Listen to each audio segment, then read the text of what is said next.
नमस्कार, सत्यहिंदी.com में आपका स्वागत है। एक नजर अब तक की सुर्खियों पर। प्रधानमंत्री नरेंद्र मोदी के फिरोजपुर दौरे को लेकर सुरक्षा में हुई चूक के मामले में सुप्रीम कोर्ट में आज फिर से सुनवाई हुई। सुनवाई के दौरान केंद्र सरकार की ओर से पेश हुए सॉलिसिटर जनरल तुषार मेहता और पंजाब सरकार के अटॉर्नी जनरल ने अपने तर्क रखे। वरिष्ठ अधिवक्ता मनिंदर सिंह ने अदालत में याचिका दायर की है।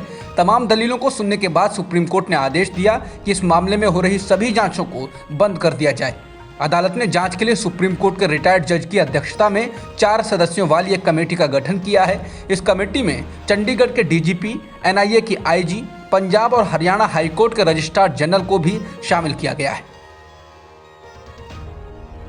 सुरक्षा में चूक के मामले पर सुनवाई के दौरान पंजाब के महाधिवक्ता डीएस पटवालिया ने कहा कि केंद्र सरकार ने मुख्य सचिव और पुलिस महानिदेशक सहित 7 राज्य अधिकारियों को अनुशासनात्मक कार्रवाई के लिए कारण बताओ नोटिस जारी किया है। अनुशासनात्मक कार्रवाई की मांग वाले नोटिस का जवाब देने के लिए उन्हें केवल 24 घंटे का समय दिया गया था। उन्होंने कहा कि इसके पीछे कुछ राजनीतिक है। साथ ही उन्होंने कहा कि केंद्र द्वारा कोई निष्पक्ष जांच नहीं की जाएगी।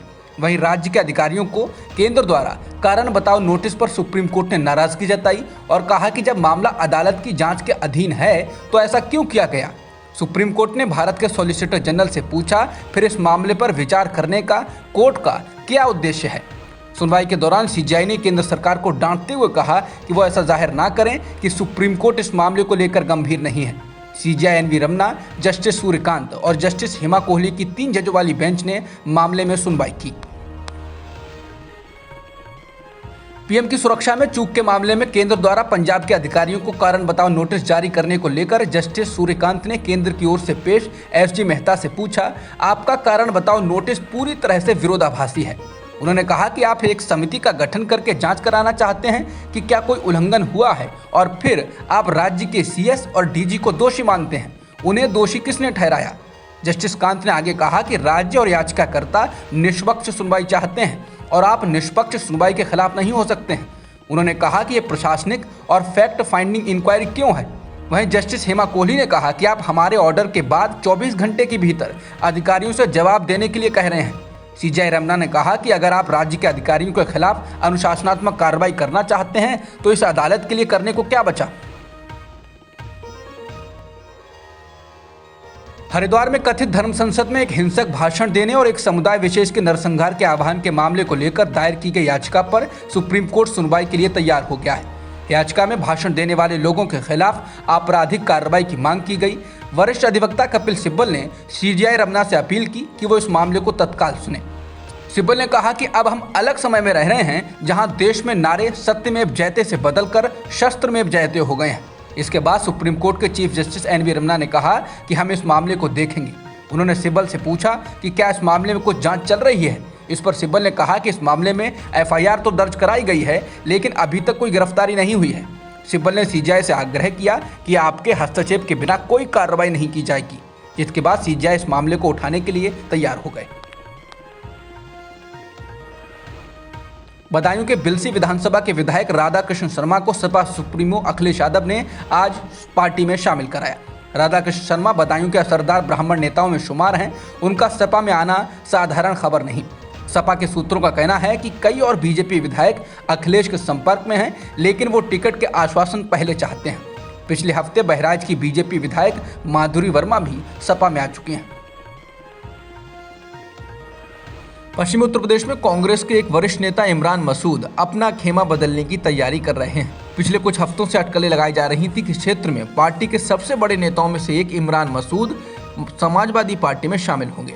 चर्चाओं के बारे में पूछे जाने पर मसूद ने माना कि उन्होंने कल अपने समर्थकों की एक वर्चुअल बैठक बुलाई है, लेकिन उन्होंने कहा कि आगे का रास्ता उनसे चर्चा के बाद ही तय किया जाएगा।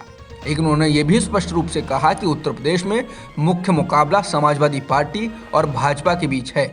बता दें, मसूद ने 2007 का विधानसभा चुनाव निर्दलीय के रूप में जीता। 2012 का चुनाव कांग्रेस के टिकट पर लड़ा और हार गए और 2013 में समाजवादी पार्टी में शामिल हो गए और अगले साल वे कांग्रेस में वापस आ गए और सहारनपुर से 2014 और 2019 का लोकसभा चुनाव लड़ा, लेकिन वो दोनों ही चुनाव हार गए। मसूद सहारनपुर के बड़े नेताओं में शुमार हैं। इस इलाके में मुस्लिम आबादी 42% है। पंजाब के विधानसभा चुनाव में उतर चुके किसान संगठनों के संयुक्त समाज मोर्चा का गुरनाम सिंह चडूनी की पार्टी के साथ गठबंधन हो सकता है। बता दें कि गुरनाम सिंह चडूनी भी संयुक्त संघर्ष पार्टी बनाकर पंजाब का विधानसभा चुनाव लड़ने के लिए तैयार हैं। कृषि कानूनों के खिलाफ दिल्ली के बॉर्डर्स पर आंदोलन करने वाले 32 किसान संगठनों में से 22 किसान संगठनों ने संयुक्त समाज मोर्चा नाम से पार्टी बनाई है। किसान नेता बलबीर सिंह राजेवाल को इस पार्टी की ओर से मुख्यमंत्री पद का उम्मीदवार घोषित किया गया है। उधर संयुक्त समाज मोर्चा ने कहा कि उनका आम आदमी पार्टी से कोई गठबंधन नहीं होगा। चढ़ूनी ने द इंडियन एक्सप्रेस से कहा कि दोनों पार्टियों ने अभी उम्मीदवारों के ऐलान को टाल दिया है।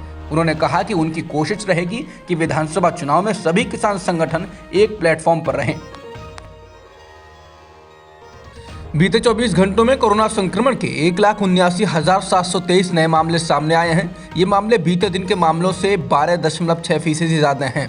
कल कोरोना के 1,59,632 मामले सामने आए थे।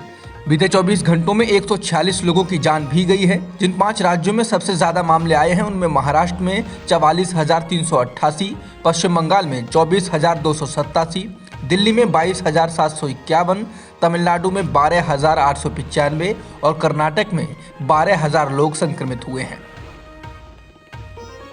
फ्रंटलाइन वर्कर्स और वरिष्ठ नागरिकों को आज से बूस्टर डोज लगनी शुरू हो गई है। प्रधानमंत्री मोदी ने बीते माह इस बात का ऐलान किया था कि सरकार बूस्टर डोज लगाएगी। इसे प्रिकॉशन डोज का नाम दिया गया। केंद्रीय स्वास्थ्य मंत्रालय ने कहा कि इस डोज के लिए रजिस्टर करवाने के लिए कोई ज़रूरत नहीं है। जो भी लोग इसके पात्र हैं उन्हें अपने नज़दीक के वैक्सीनेशन सेंटर में जाकर इसे लगवाना चाहिए। दुनिया के कई देशों में बूस्टर डोज लगने के बाद भारत में भी लगातार इसकी मांग की जा रही थी। इसके अलावा 15 से 18 साल की उम्र के बच्चों को भी वैक्सीन लग रही है। देश में ओमिक्रॉन के संक्रमण के मामलों का आंकड़ा बढ़कर 4,033 हो गया है। बड़ी संख्या में सरकारी कर्मचारी भी कोरोना से संक्रमित हो रहे हैं।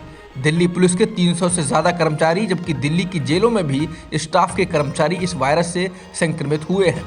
महाराष्ट्र और दिल्ली में जितनी तेजी से संक्रमण बढ़ रहा है उससे लगता है कि इन राज्यों में और ज़्यादा प्रतिबंध लगाने पड़ सकते हैं। अब तक की खबरों में इतना ही। बाकी खबरों के लिए बने रहिए सत्यहिंदी.com के साथ। सत्य हिंदी का ऐप डाउनलोड करें गूगल प्ले स्टोर पर।